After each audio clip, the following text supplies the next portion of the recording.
السلام علیکم، please subscribe my channel. ظفر صاحب کی طبیعت خرابی کا جب حور کو پتہ چلا تو شہریار حور کو بھی ہاسپٹل لے آیا تھا۔ نصرت بیگم حور دادا جان کے پاس بیٹھی ہوئی تھی، حویلی کے لوگ بھی آئے تھے۔ عیادت کے بعد وہ واپس چلے گئے۔ اس وقت احمد صاحب اور شہریار ہاسپٹل میں ہی موجود تھے۔ حور بچے بس کریں، میں اب ٹھیک ہوں، مت روئیں۔ ظفر صاحب حور کو روتا دیکھ کر بولے، احمد صاحب جو ضروری کال سننے باہر گئے تھے۔ شہریار حور کو لے کر چلا گیا تھا۔ وہ نہیں جانا چاہتی تھی، مگر اپنے دادا جان کے کہنے پر وہ وہاں سے چلی گئی تھی۔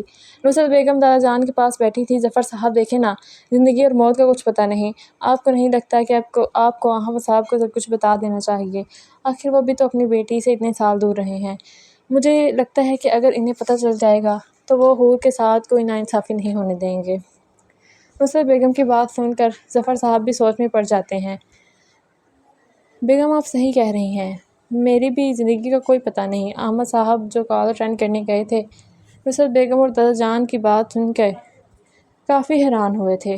اندر داخل ہوئے ظفر صاحب، ایسی کون سی بات ہے جس کے بارے میں مجھے نہیں پتہ؟ مجھ سے کیا چھپایا گیا ہے اتنے عرصے سے آپ لوگوں نے؟ احمد صاحب حیرانی کے ساتھ پوچھ رہے تھے۔ ظفر صاحب احمد صاحب کو سب کچھ بتانا چاہ رہے تھے، مگر اتنی جلدی نہیں۔ انہوں نے سوچا تھا کہ وہ گھر جا کر بات کریں گے، مگر نصرت بیگم کے انہیں حوصلہ دینے پر انہوں نے احمد صاحب کو ساری حقیقت عیاں کر دی تھی کہ حور آپ کی اور عائشہ کی بیٹی ہے۔